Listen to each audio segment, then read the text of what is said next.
I've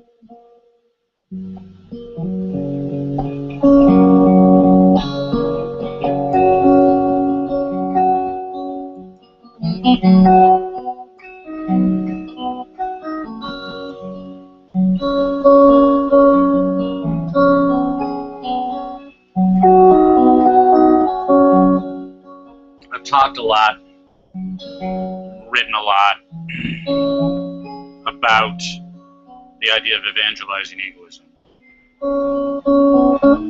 Evangelizing is a dirty word, at least in America, I think probably in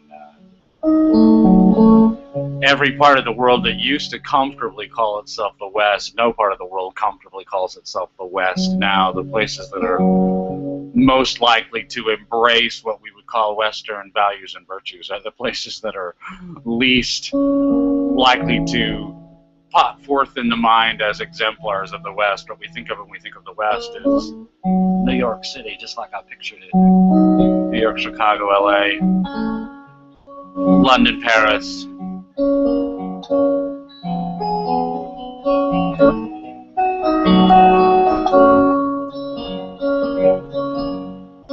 Tokyo. But the places that are most effusive, enthusiastic in their embrace of Western values and virtues are places like China, India.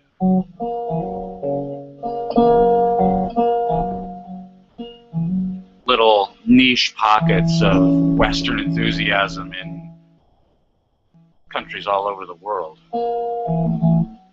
where you are least likely to find that kind of enthusiasm for the West, especially for the values and virtues that make the West the West. The place you are least likely to find those enthusiasm, effusive enthusiasm for those values and virtues is in the West.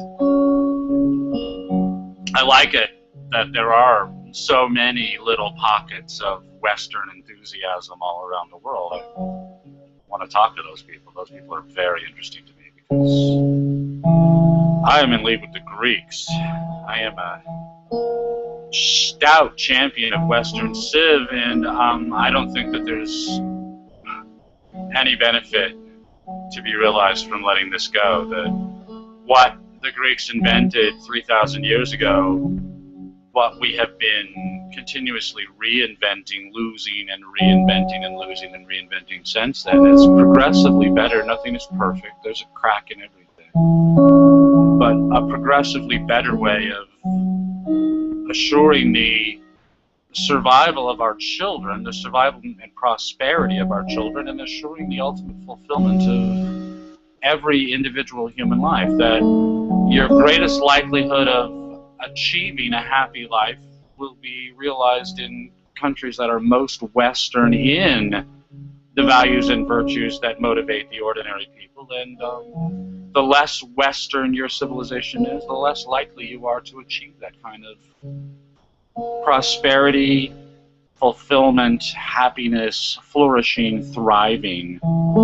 You are most likely to thrive in the West and least likely to thrive the farther you get from the West. And unfortunately, the West is doing everything it can to distance itself from the West, and so life gets worse even where it should always get better. And we actually have achieved a state where life is actually getting worse in the West for certainly the first time in recent memory, and flatten out the depressions and dark ages, and the West has been getting better for a long, long, long time, and to see that reversed is not a happy circumstance.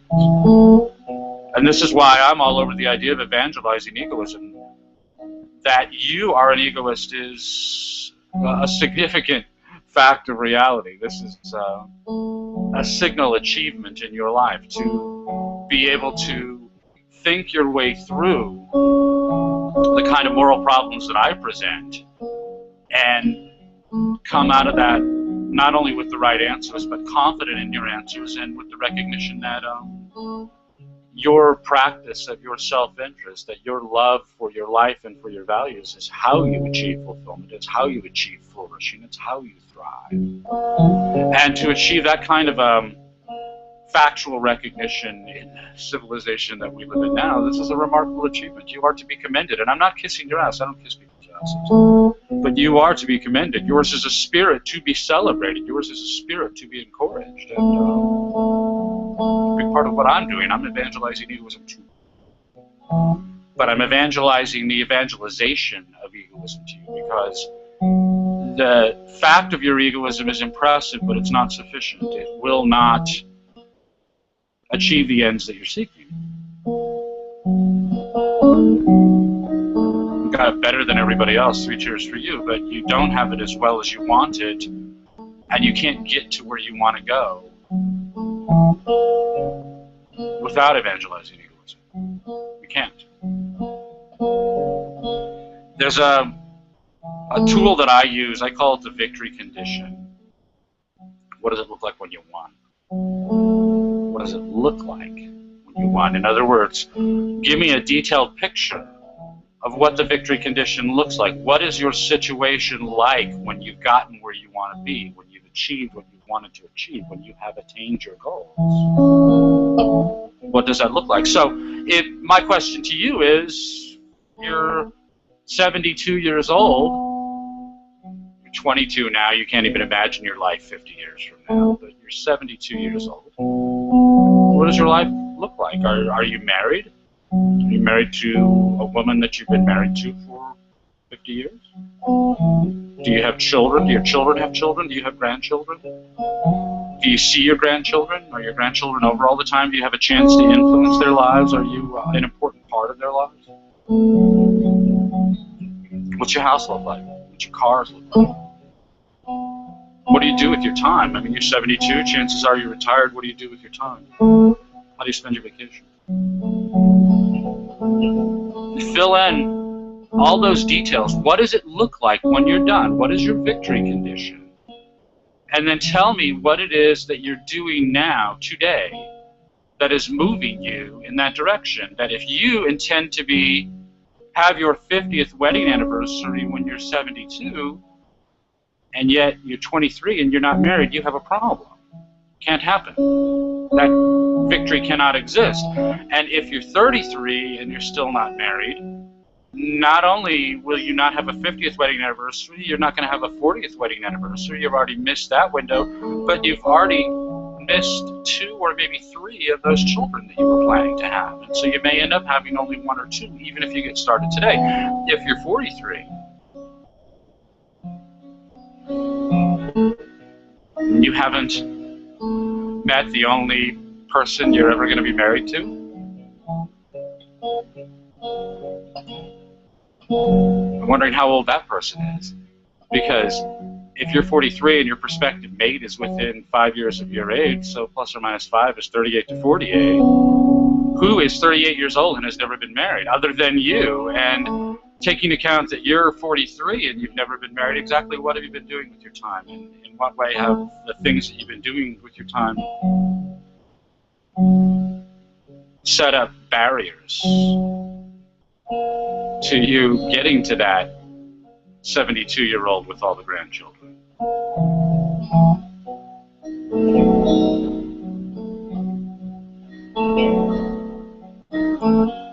And in the same respect, if you have some sort of political objectives, if you're looking for something from your fellow human beings in the political realm, if you want them, for instance, to get off your back, to find a way to provide for their own needs and stop depending upon you, what has to change in order for you to get to that victory condition, and what are you doing that will cause that change? And it's not your responsibility, obviously. You don't owe anything to your fellow man. They insist that you do, and they take it by force, and if you want them to stop taking it by force, then you've got to come up with some kind of argument that's going to persuade them. And you know for sure that all of the arguments that you've come up with so far don't work, that you haven't persuaded them. You've said a whole lot, and a whole lot of other people just like you have said a whole lot, and none of it's amounted to anything. And the reason for that would be that whatever motion it is that you're making, you're not moving toward your victory condition.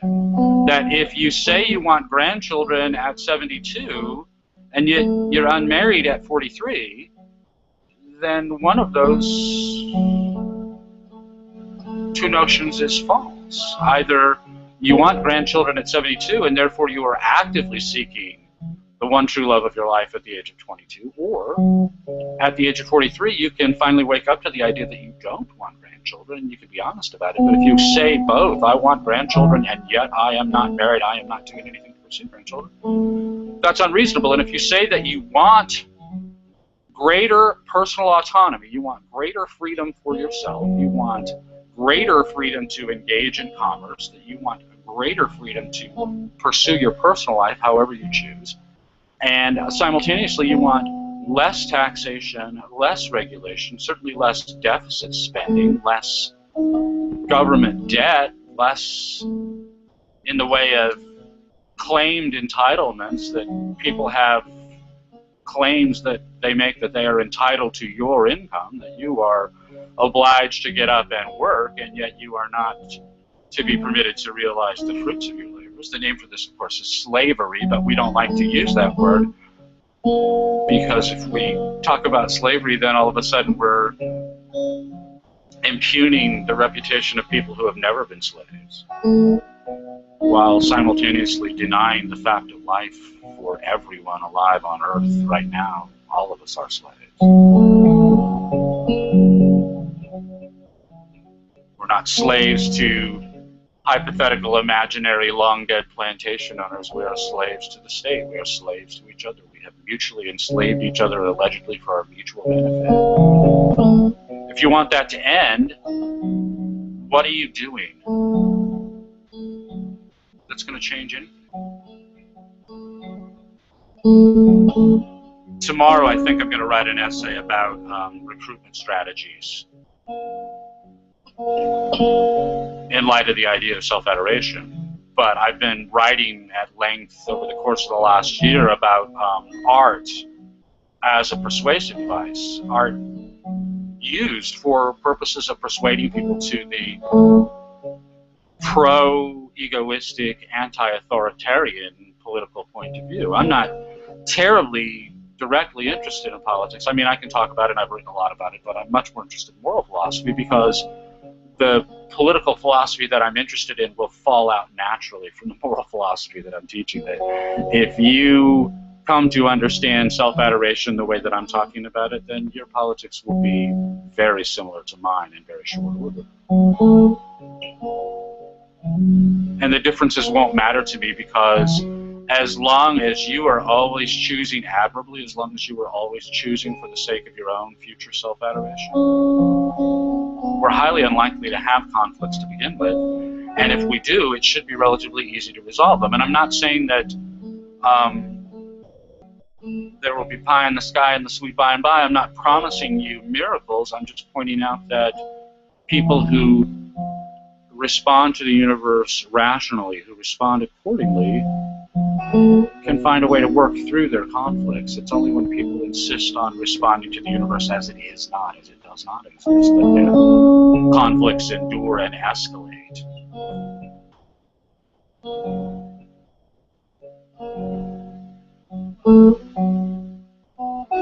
But if you want that to happen, what are you doing to make it happen? What are you doing to change things? And the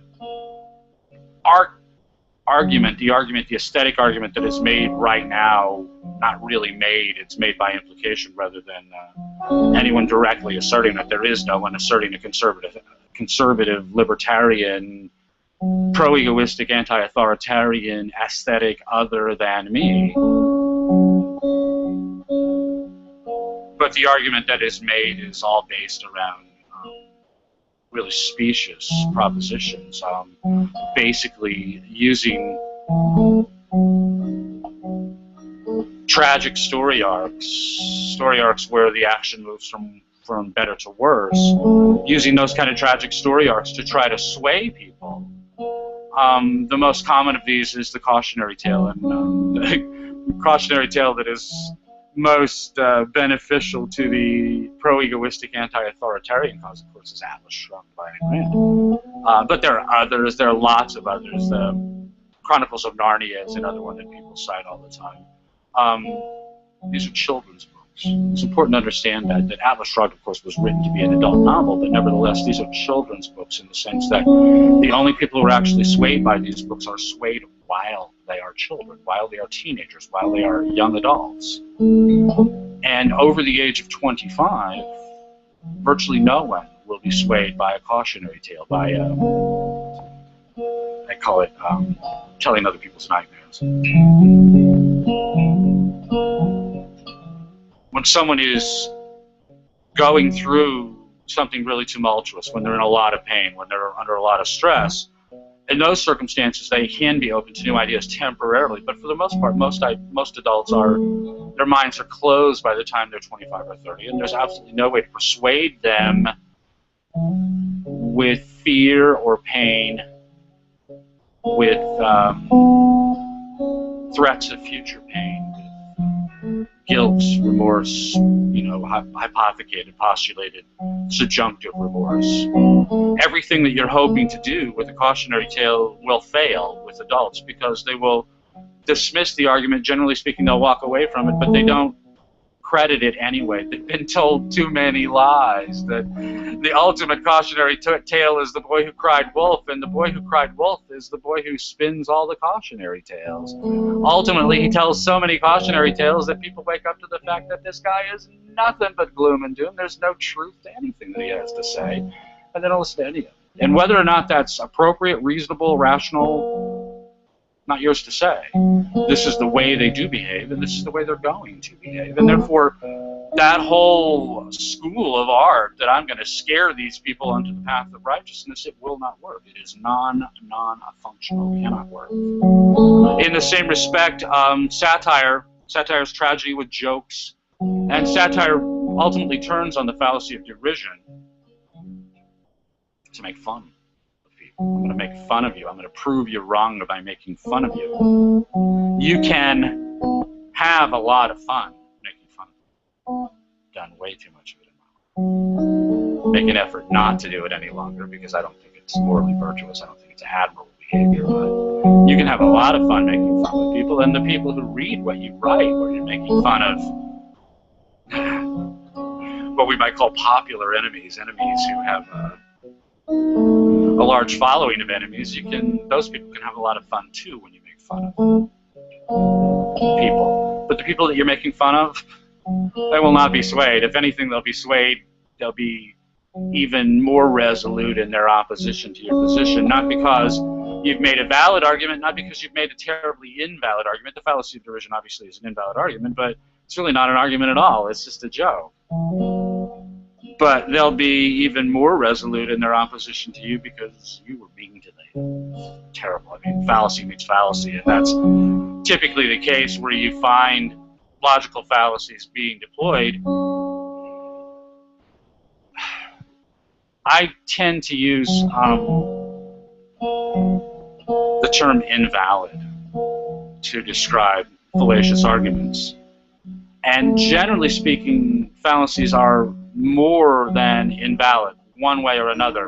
The most common way that you'll run into a fallacious argument is really just as an appeal to ignorance. The person making the argument doesn't know that it's a logical fallacy, really doesn't understand what logical fallacies are anyway, doesn't understand what makes an argument worthy or unworthy, tenable or untenable, creditable or uncreditable, colorable or uncolorable, useful or useless, informative or deceptive. Doesn't understand any of that, and therefore they deploy these arguments simply because monkey see, monkey do. They hear them, they repeat them, their friends are impressed by them. They don't know that they're making terrible arguments. The other end of this would be people who are very much in the know, who understand logical fallacies very, very thoroughly, inside and out, demagogues, in other words. And the reason that they deploy fallacies is to fool people, to fool the ignorant people that they hope will repeat their fallacious arguments. And so there's a certain kind of menace, malice, ill will, malvolio in fallacious arguments, in the sense that while they might simply represent a sort of casual, lazy sort of error, and that's common, they also represents a deliberate intent to mislead, to lead you to someplace where you should not go. That's what mislead means. To deceive is not simply to introduce an incorrect proposition in your mind, it's to introduce an incorrect proposition in your mind in pursuit of some objective. That a liar tells you a lie in order to get you to do something that he knows you should not do.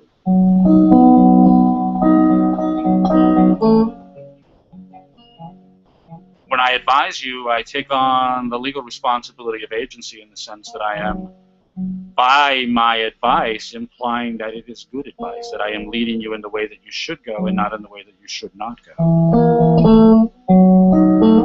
And a knowingly deployed logical fallacy exists for exactly the opposite reason, to deliberately lead you where you should not go and to lead you away from the path of truth and moral rectitude.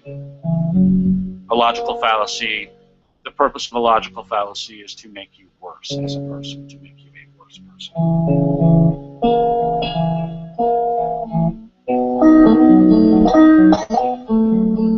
And so, using the fallacy of derision in satire, while it can seem to be amusing and while it can seem to be so intellectually effective, because hypocrisy seems so much like error to people, whereas in fact hypocrisy and error are two different things. But that's the one that the fallacy of derision is always leaping on, is the presumed hypocrisy of the person under attack. All of that can seem terribly, terribly useful, but in fact it's not. It's persuasively invalid, and that's what matters to me about logical fallacies, that whatever the ill will that might lie behind the argument, ultimately the argument is invalid. It's simply an invalid reason to uphold or dismiss a proposition, and therefore the appropriate thing to do is to ignore it. But fallacies' suasion as such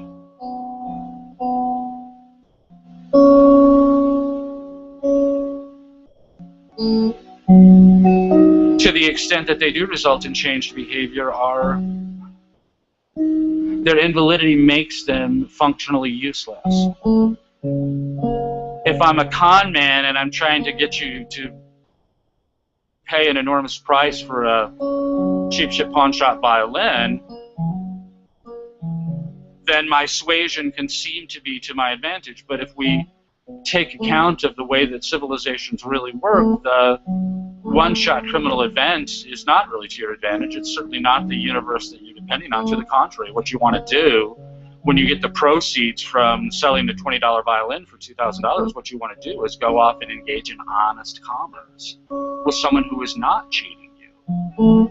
You do not believe in the metaphysical utility, the genuine benefit of a world full of cheaters. To the contrary, you, like everyone else, depend on a world full of honest men. And therefore your resort to fallacy, whatever it is, your resort to fallacy is ultimately self-destructive. It's destructive of your true long-term interests. That your long-term interest is not compliance, whether that's compliance from the result of threats or compliance from the result of fraud. What you're looking for, the victory condition that you're looking for, is cooperation. And the only way that you get to cooperation is by mutual persuasion toward mutual benefit, mutual interest.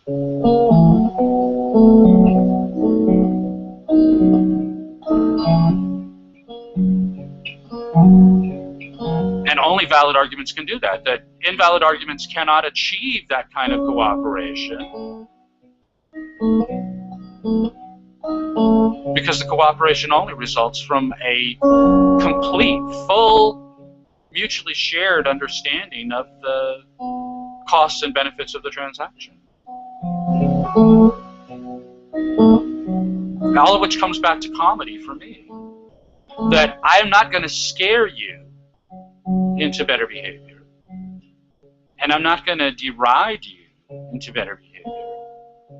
But I can very easily persuade you to better behavior simply by showing you, inverting the cautionary tale really is what it boils down to. I just take the cautionary tale and turn the story upside down. Instead of ending tragically in Act 3, I start with Act 3 in the tragic condition and work my way backwards to the better condition. We start off with someone who's really in a deep hole, in a deep, deep spot, and he makes some kind of feeble attempt to try to work his way out of it, and that fails, but in failing he discovers the nature of his error, the true nature of his error, and he really starts to think it through, and he develops some better ideas, and he starts to apply himself. And even though he has setbacks, God knows he has setbacks, it's a montage. Nevertheless, by the end of Act 3, he's got everything worked out. He's a better man. You do that again and again and again. You just tell that one story again and again and again. You were in the shit, you learned better, you thought better, you worked harder. And now everything's okay. I don't care where it is. Is it a work story? Is it a marriage story? Is it a parenting story? Is it a trying to work things out with your mother or your father story? It really doesn't matter what the story is. What matters is that dramatic arc, the way that the action moves from worse to better. You simply move from worse to better by means of the acquisition and application of new and better ideas. That's comedy. And you tell that story, it doesn't matter how many times you tell it, it doesn't matter how many different ways you tell it, it always works. It always works. This is the story that will make people better.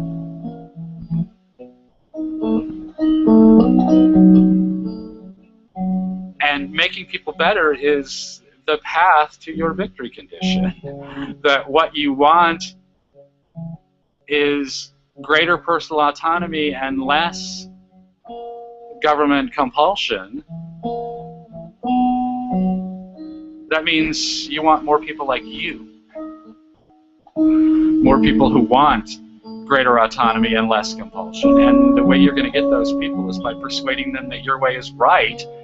Trying to persuade them that their way is wrong will never work. You can threaten them, you can ridicule them, you can beat them senseless, you can beat them black and blue. You will never have persuaded them. You may get what looks like a perfunctory compliance, but you will never get cooperation that way because why? What's in it for them? My friend Richard Riccelli taught me the structure of the ideal testimonial. What testimonials? If you look at any kind of advertising, you'll find it. You have to watch for it because they're subtle, the way that they're thrown at you. But obviously, endorsement advertising is all about testimonials. A lot of, certainly, infomercial-style advertising is full of testimonials. But you look at the back of a book, what are those blurbs there? Those blurbs are testimonials.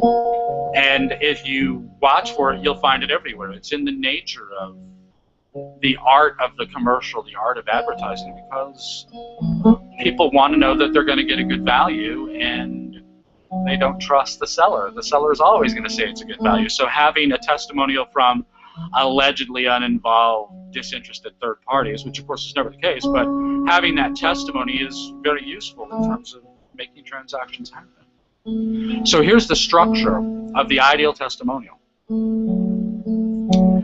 You know, I always had my doubts about life insurance salesmen. Friends of mine have told me some really awful horror stories. That was before I met Jim Cunningham. He took my situation in hand, he understood it right away, and he solved my life insurance problems like nobody's business. I recommend Jim Cunningham to anyone. That's a testimonial, and it's a really good testimonial. And believe me, Jim Cunningham would be very grateful to have that testimonial. But watch the structure of it. I lived in fear of what might befall me, because my friends had warned me about the troubles that they had had. But Jim rescued me, solved all my problems. I had nothing left to worry about except how to write this testimonial. That is the testimonial. And you'll note that I moved from worse to better. You'll note that I did it in 3 acts. I was worried, my friends had trouble, but wait, it all worked out. That's comedy. And if you look for that story, not just testimonials, but just look for that story, you will find it everywhere. And it always works. It always works.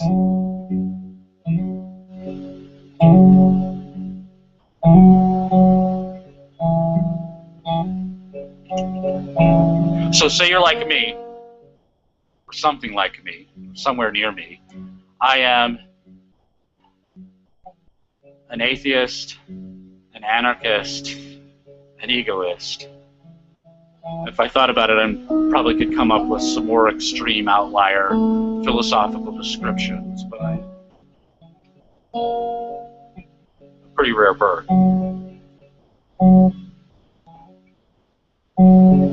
If I go looking for people like me, you should look at the stats for these videos. You're seeing how many people there are like me. Someday there will be a lot more, billions and billions. Today there doesn't. But that's only if you look at me with extremely restrictive nouns. If you look at me in other ways as someone who's very interested in poetry, for instance, someone who's very interested in music, interested in bicycling, software, literature, lots of things that I'm interested in. These give me points of contact with other people. Well, most of those other people that I might come into contact with are just exactly like the adult readers of Atlas Shrugged, completely incapable of making any enduring philosophical change, with one big exception, and I love this exception. This would be anyone who's involved in any sort of self-improvement.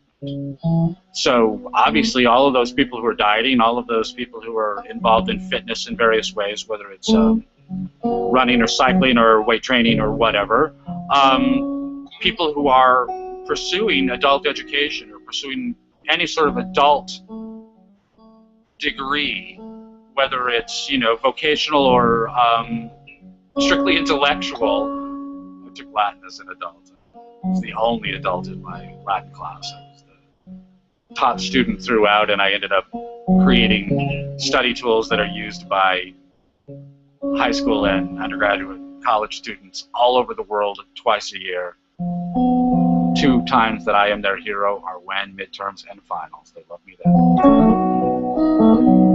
But if you find adults who are involved in serious self-improvement, you're finding adults that you can persuade. You're finding people who will be interested in the ideas that you want to talk to them about, who will be interested in big ideas, who will be interested in bigger and better ways to improve their lives. They're already on the path. They've already found out that no one is going to solve their problems for them. They've already discovered that they're in this all alone. And you can talk to them about the ideas that matter to you, about the ideas that matter to Western civilization. You can talk to them, you can persuade them, you can recruit them.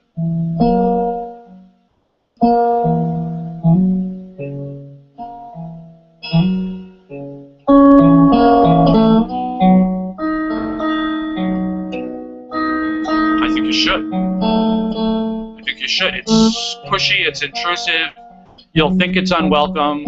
You'll work out ways of doing it so that you can get around those kind of problems. But if you do not find ways of increasing your numbers, our numbers, if you do not find ways of increasing the number of people who think as you do about the importance of personal autonomy and about the terribly destructive nature of government function, if you don't change minds, you won't change anything.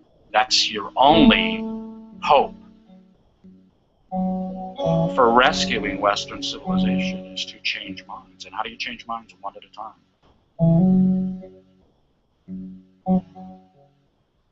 If you have children, teach your children well. If you know children, if there are other children, young people who are willing to listen to you, share what you know.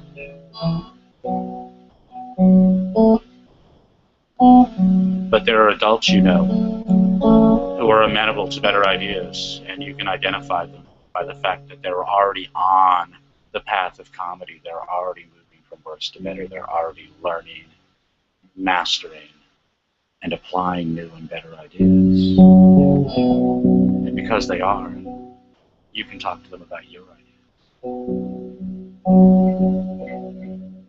I sing the self-triumphant. There's nothing that you can't do. if you want it and you're willing to work for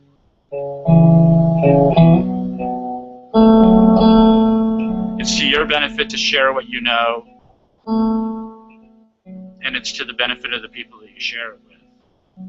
And in the long run, sharing these ideas about self-adoration, about how best to love your life, to love your family, to love your home and your pets and your job, your friends, all of your values. These ideas, the more we share them, the more we spread them, the more we evangelize them, the better things we'll get for everyone. How cool is that? My name is Greg Swann. This is the Church of Splendor. I am so glad you could join me today. I look forward to talking to you again next week. Thanks so much.